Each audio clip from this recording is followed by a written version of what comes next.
Howdy guys, if it's your first time here, this is Paps for your insight. This is the second day of January, and today the world celebrated the World Introvert Day, and this just comes immediately after the New Year Day. And so in this short video, we're looking at the Introvert Day, and we want to get to know about this day in just 3 simple steps. I shall be looking at when it's celebrated, when in terms of how the whole idea came about. We shall be looking at why it is celebrated, and lastly, how it's supposed to be celebrated, like just a little insight on ideas on how to go about the same. So when it comes to when, of course, it's 2nd January of every year, but it was first celebrated in 2011, and this was after a psychologist and author called Felicitas Hayne voiced her concern, and she said that she wanted a day for silent people like her. And when you're looking at why it is celebrated, you might be wondering, why is it that it comes immediately after the New Year's Day?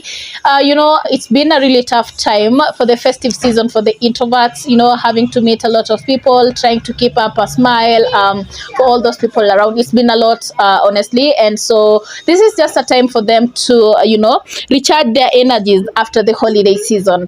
Okay, and also apart from them recharging, it's just also a day to raise awareness for people to get to know about introverted people and also to better understand them. So that is why this particular day was set aside. And lastly, when you look at how it's celebrated, you can imagine these are introverted people, and so of course you wouldn't expect them to go out to clubs, to go out partying and stuff like that. So you can just imagine an introverted person sitting in a house with a book, and of course being kept company by a pet. You know what I mean. So this particular day, it's a day for the introverted people, and so some of the things that they can do is bring around your introverted friends and have a night in or something, and then come up with activities or something that you can do, something that you or like doing.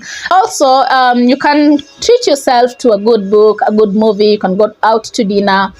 And thirdly, and this is where even the extroverted people can come in, you can help them raise awareness about introverted people. Let the world know who are introverts. How can we better stay around them and with them, so that we give them also the respect they deserve. We don't have to hurt them intentionally, raising those kinds of awareness. So this is what this particular day is about. So spread awareness about introverts, because sometimes it's all that they need to know, because you find that sometimes people are being told, whereby an example, I'm naturally an introvert, and you'll find that because somebody doesn't really know what really excites me, because for introverted people, they draw their, what do I call it, they draw their not really strengths, but their motivations.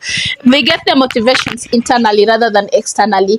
Like what happens around the world doesn't really influence them much, but all their reactions, how they are, it's from what they feel internally. Yeah, so it's good to raise awareness so that people know that these people exist, how they can also identify one, because sometimes you might know, is someone introverted or extroverted, and you might be forcing someone to go out to parties, mingle with other people, and yet they're just comfortable in their own company. So this is what this day has been about. And just in case you don't know, if you're watching me for the first time and you're like, oh, this day really exists, so now you know. So next time you'll know what to do and how to go about it. So until next time, Insight with Papa Masabid Farewell is bye for now.